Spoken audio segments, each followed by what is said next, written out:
Joining me now is Howard Dean, former DNC chair and governor of Vermont, and Danya Perry, former assistant U.S. attorney for the Southern District of New York and former deputy attorney general for the state of New York. Danya, I'll start with you. I'm fascinated by what we're seeing happening down in Georgia right now. I want to jump to the end of this because, again, I'm not a lawyer. I don't play one on TV. But it seems to me that if the president and his friends and his buddies and members of his campaign are going down to a state, asking for votes, asking for additional information, putting pressure on people, that does seem to be some sort of election interference. What would be the legal consequences if the president, the former president, was found guilty of federal election interference in the state of Georgia? So it would be the DA in Fulton County, Fani Willis, is investigating state law violations of election interference and interference with official proceedings. So that is distinct from potential federal charges. And clearly antennas have gone up of law enforcement, state, local, and federal levels. Her investigation, again, is different, separate, and apart from any investigation that the Department of Justice may or may not be conducting. We hear rumors and rumbles, but the DA there doesn't have the same kind of political and prudential considerations that AG Merrick Garland certainly does. And so she's a little more free from any of this politicization that we do see the Department of Justice concerning itself with. You know, there, of course, Garland has famously expressed, and we also, just see from observing, that he is trying to depoliticize this, trying to not to look at this through a political lens.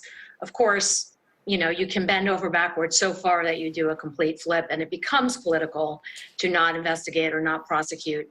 But Fani Willis does not have those same concerns. And so she seems to be looking at this very seriously, certainly seems to be keyed in to the witness testimony coming out of the January 6th committee, and is very focused on some of these witnesses who are going to push back, and they're gonna scream and yell about attorney-client privilege. At the end of the day, I think it's likely that judges will find, in the same way that a federal district court judge did already in California with respect to John Eastman, that the attorney-client privilege does not apply where there is evidence of a fraud. So the crime, fraud, or other crimes. So the crime, fraud exception very well may come into play here and allow the testimony of these witnesses. Governor Dean, I want to talk about what and how we're sort of getting these witnesses and how the public is putting this together. So there are two more January 6 hearings. I don't know why there's only two. I think we should have January 6 hearings all the way up until November. I'm not doing the programming, but we've got at least two right now. What do you think the public needs to see in these next two hearings? We know the next one's going to be talking about connections to the Proud Boys. What are some things that you definitely think the public needs to hear in these next two hearings to absolutely solidify the case, to not just make it clear that the previous president was fomenting a coup, but basically to delegitimize anyone who was remotely connected with him and still wants to defend his big lie?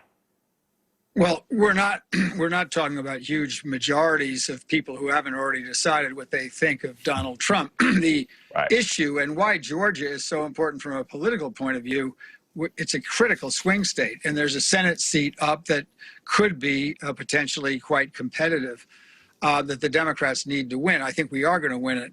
But I think that big damage has already been done to Trump. I think the most horrifying thing for the American public is the January 6th footage of people assaulting the Capitol and killing and 4 people dying as a result of that, including a police officer. So I think the damage has already been done. Trump will blather on about his guilt in the committee and all that stuff. It's pretty impressive when you see Liz Cheney up there, who's, pretty smart, and she is just laying waste to Trump and his people. So there's 35% or 30% of people who are going to support Trump, even if he is a dictator and an authoritarian. They kind of want an authoritarian government. But I think an enormous amount of damage has been done already in the court of public opinion. I think that's unlikely to change. And I do think some of his people eventually will be convicted. You cannot call the Secretary of State and say, find me 11,700 votes and expect that not to be the subject of a grand jury inquiry and most likely a trial. Danya, speaking of Liz Cheney, I want to play some sound from the Congresswoman talking about what they think some of the results are going to be of this January 6th committee once all concluded, and get your thoughts on the other side. We'll make a decision as a committee about it. So it's possible there will be a criminal referral, which would be effectively the committee saying that he should be prosecuted, and this is the evidence that we've... The Justice Department doesn't have to wait for the committee to make a criminal referral, and there could be more than one criminal referral. So right there, you've got Liz Cheney saying, we may make a criminal referral.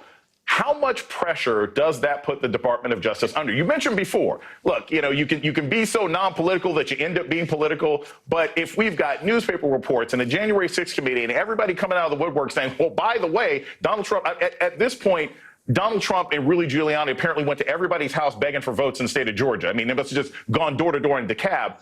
Do you think that direct criminal referrals announced at the end of the January 6th committee will lead to sped up action on the part of DOJ, or are they going to continue on this sort of slow plodding path that we're supposed to trust that they're eventually going to come to a conclusion with before Congress possibly flips? It's a great question. The Department of Justice typically prides itself on inhabiting a kind of apolitical bubble. In my 11 years at the Department of Justice, we really didn't concern ourselves with what will flow from this. We kind of followed the law, followed the facts, and did what was the right thing. Here, obviously, this is a situation unlike any other. It's what you say in the law is sui generis. It's its own thing. I would like to think that a referral would apply more pressure on the Department of Justice. As Vice Chairwoman Cheney said, the Department of Justice does not need a referral. It can, of course, observe, just as many Americans are observing. They can see in real time what the evidence is and where that points. But I do think a referral, in this case, it's the odd situation where it may actually have the opposite, an unintended effect, where it creates more political pressure, which is exactly what A.G. Garland seems not to want. So in a strange way, this might be the rare case where they should come to their own conclusions, listen to the evidence like everyone else is, and draw conclusions that seem on their face, to be impossible not to come away with. So, Governor Danya, I just want to end with this very quickly. You now have some Republicans, some very quiet, right, the grown-ups in the room, who are saying, hey, look, maybe Donald Trump shouldn't run again. Maybe it's going to be a problem. Maybe, him running with all these sort of allegations and all this violence associated with him, maybe it ends up being damaging for the party. I'm not falling for a banana in the tailpipe again. There's been people complaining about Trump for 5 years and he keeps running. Do you think any of these charges or potential allegations could influence when he's going to decide to make an announcement? Or do you think it's just a done deal that the former president will run again in 2024? I don't think it's a done deal at all, and I have no idea what his calculation is. But we won in Georgia, particularly in the Senate, because of Donald Trump, because there were a number of Republican women, moderate Republican women in the suburbs who couldn't stomach voting for this crook and this disgusting person. And they just couldn't. And that's happening all over the country every day, the more of stuff that comes out. So I'm actually hoping that Trump does run. I think Trump's calculation is mixed up with his illness, which is narcissism, acute narcissism. And it's also mixed up with a political calculation that he's not very good at. I mean, there are a lot of younger people in that party that are much scarier. DeSantis, for one, who just today announced he was going to require all students in Florida's colleges to declare their political views. I mean, this guy is a fascist. Trump is too narcissistic and ill to be a successful fascist, even though he has all those instincts. And I think he'll be easier to beat than any of the other potential candidates. Howard Dean and Danya Perry, thank you so much for starting us off on the beat today. Coming up.